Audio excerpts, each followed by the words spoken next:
વાત કરીશું જીએસઆરટીસીના ભાડામાં ઘટાડો થતાં મુસાફરોને મોટી રાહત મળી છે।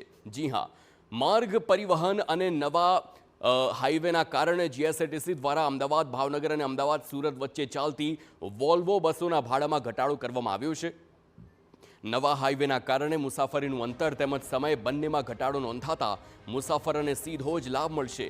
અમદાવાદથી ભાવનગર વચ્ચે ધોલેરા હાઈવે શરૂ થતાં બંને શહેરો વચ્ચેનું અંતર ઘટ્યું છે, જેના કારણે જીએસઆરટીસી દ્વારા અમદાવાદ ભાવનગર વોલ્વો સેવાનું ભાડું 351માંથી ઘટાડીને 337 કરવામાં આવ્યું, એટલે કે મુસાફરોને 14 રૂપિયાનો સીધો જ લાભ। આ સાથે મુસાફરીના સમયમાં પણ અંદાજે 1 કલાકનો ઘટાડો થયો। તે જ રીતે મુંબઈ દિલ્હી એક્સપ્રેસ હાઈવેના ભાગરૂપે અમદાવાદથી સુરત તરફના નવા માર્ગના ઉપયોગથી મુસાફરીનું અંતર ઘટતા નહેરુનગરથી સુરત જતી વોલ્વો બસનું ભાડું 748માંથી ઘટાડી 687 કરવામાં આવ્યું, જેના કારણે મુસાફરોને 61 રૂપિયાનો લાભ મળશે।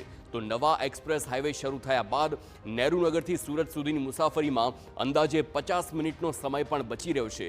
જીએસઆરટીસીના નિર્ણયથી નિયમિત મુસાફરી કરતા મુસાફરોને ભાડામાં રાહત સાથે સમયની પણ બચત થશે। અમદાવાદ સુરતમાં દૈનિક 12,000થી વધુ મુસાફરોને આ બાબતનો લાભ મળવાની શક્યતાઓ છે। હાલ અમદાવાદ ભાવનગરની 24 ટ્રીપોને આપણે આ રીતે સંચાલનમાં મૂકવામાં આવી છે અને અમદાવાદ સુરત પ્રાયોગિક ધોરણે અત્યારે 1 અથવા 2 ટ્રીપનો સમાવેશ કરવામાં આવ્યો છે। તેમાં મુસાફર જનતાનો પ્રતિસાદ મળતા તેમાં વધારો કરવામાં આવશે।